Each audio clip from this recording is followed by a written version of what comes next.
Friend, आज हम लोग टॉपिक के कड़ी में करेंगे मुगल काल और बिहार।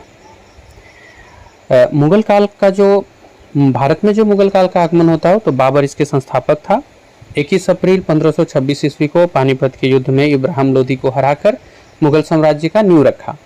लेकिन फ्रेंड, आज की इस कड़ी में हम लोग बस बिहार से जुड़े हुए जो मुगल काल से संबंधित फैक्ट्स हैं उसके ऊपर चर्चा करेंगे।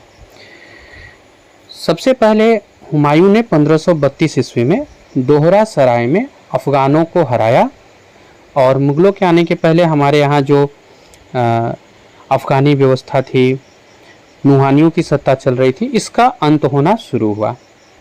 इसी क्रम में 1574 ईस्वी में अकबर ने बिहार पर आक्रमण किया। उस समय यहाँ का शासक दाऊद खान था। अंत में 12 मार्च 1576 को टोडरमल, मुजफ्फर खां और हुसैन अली खां, इन तीनों ने मिलकर के दाऊद को पराजित किया। ये तीनों अकबर के तरफ से लड़ रहे थे, अकबर के ही अंग थे ये लोग। इन्होंने दाऊद को पराजित किया और बंगाल और बिहार को मुगल साम्राज्य में मिला लिया।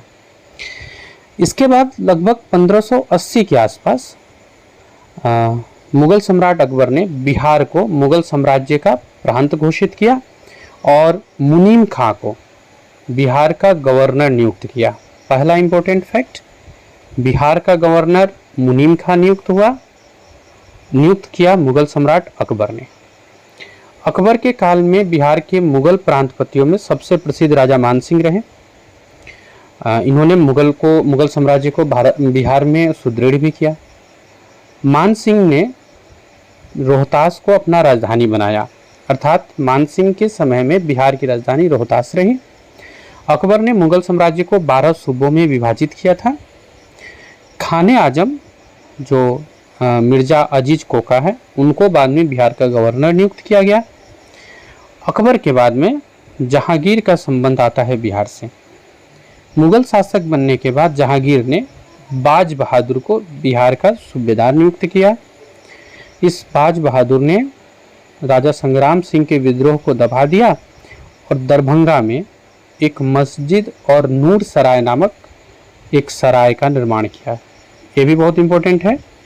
बाज बहादुर को नियुक्त किया था जहांगीर ने, और बाज बहादुर ने खड़गपुर के राजा है संग्राम सिंह, इनको हराया और दरभंगा में एक नूर सराय और मस्जिद का निर्माण किया। यह सराय बंगाल से दिल्ली जाने के क्रम में रुकने के लिए बनाया गया था। एक और इम्पोर्टेंट फैक्ट याद रखिएगा, बाज बहादुर का एक नाम लाल बेग था और बाज बहादुर को जहांगीर ने कुली खान की उपाधि दी थी। 1607 ईस्वी में इसे बंगाल का गवर्नर बना दिया और इसके स्थान पर इस्लाम खान बिहार का सूबेदार बना। अबुल फजल का पुत्र है अब्दुल रहमान। इसने 1608 ईस्वी में बिहार की सूबेदारी संभाली। उस समय यहाँ कुतुब नाम के एक फकीर ने विद्रोह किया था, जिसको उसने सफलतापूर्वक दबा दिया। आगे चल के नूरजहां का भाई इब्राहिम खां काकड़ बिहार का सूबेदार बना, जो पटना के समीप मनेर में मखदूम शाह दौलत का मकबरा बनाया, जो बिहार में मुगल स्थापत्य का सर्वोत्कृष्ट उदाहरण है। एक बार फिर से, बिहार में मुगल स्थापत्य का सर्वोत्कृष्ट उदाहरण मखदूम शाह दौलत का मकबरा है। इसमें अकबरकालीन जितने भी मुगल शैली लक्षण हैं वो सब आपको देखने को मिलेंगे। 2 अस्पा सिंहस्पा प्रथा जहांगीर यहाँ लागू करता है। और सैफ खान, ये अभी भी मदरसा है, सैफ खान ने पटना में एक मदरसे का निर्माण कराया, जिसे वर्तमान में सैफ खान का मदरसा कहते हैं।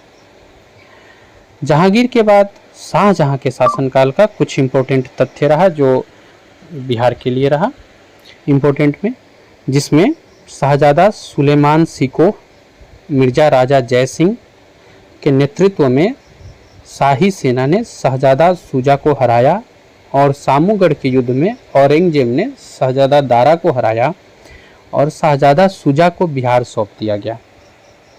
अर्थात शाहजहां आने के बाद एक तो शाइस्ता खान जो मुमताज महल का भाई है उसको बिहार का सूबेदार नियुक्त किया गया, बहुत इंपॉर्टेंट है ये। शाहजहां ने शाइस्ता खान को बिहार का सूबेदार नियुक्त किया।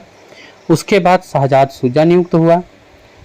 औरंगजेब के काल में, जब औरंगजेब आफ्टर शाहजहाँ के बाद जब औरंगजेब संभालता है, इस समय हमारे यहाँ सैफ खां बिहार का सूबेदार बनता है। इसी के शासनकाल में पटना का जो अंग्रेज की फैक्ट्री थी उसको लूटी गई थी। सैफ खां बिहार का सूबेदार था जब पटना के अंग्रेज फैक्ट्री को लूटा गया। औरंगजेब का प्रिय पौत्र शहजादा अजीम है जो बिहार का सूबेदार नियुक्त हुआ, और अजीम ने पटना का नाम बदलकर अजीमाबाद किया। ये भी एक इम्पोर्टेंट फैक्ट है। ये आज के टॉपिक में मैं जितने सारे फैक्ट लेकर के आया हूँ ये सारे ट्रिपल स्टार में आप इसको नोट डाउन कर सकते हैं। ये इस तरह के फैक्ट हैं। आप बार बार करके इस आप ऑडियो को बिल्कुल बार बार करके सुनिएगा, ये आपके एग्ज़ाम के लिए काफ़ी इम्पोर्टेंट होने वाले हैं। तो पटना का नाम अजीमाबाद किसने रखा था? शहजादा अजीम ने। शहजादा अजीम को बिहार का सूबेदार किसने नियुक्त किया था? औरंगजेब ने। अगला इम्पोर्टेंट फैक्ट, फारूक सियर पहला मुगल बादशाह था जिसको बिहार की राजधानी पटना में 1713 ईस्वी में अभिषेक किया गया, जिसका अर्थात फारूक सियर पटना में राज्याभिषेक कराने वाला पहला मुगल बादशाह था। बिहार के शासक दाऊद खान ने अकबर के शासनकाल में ही कर देना बंद कर दिया था, जिसके लिए अकबर को स्वयं यहाँ आना पड़ा था। और वो जो कहानी हम लोग पहले पढ़े जो इनका युद्ध का कारण बना था। मध्यकाल में पटना, बिहार शरीफ और भागलपुर ये फारसी शिक्षा के प्रमुख केंद्र थे।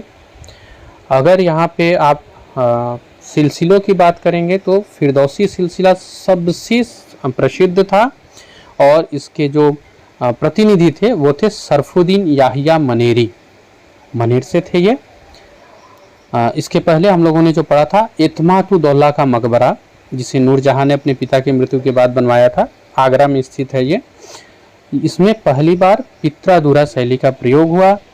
फारूक सियर जिसको यहाँ पे राज्याभिषेक किया गया, फारूक सियर का जन्म भी पटना में ही हुआ था। फ्रेंड, ये थे वो कुछ फैक्ट जो मुगल काल से कई बार पूछे जाते हैं। होपफुली ये सारे फैक्ट्स आपके काम आएंगे। ऐसे ही अगले कड़ी के साथ मैं कल फिर आपके पास रहूँगा। आज के लिए इतना ही।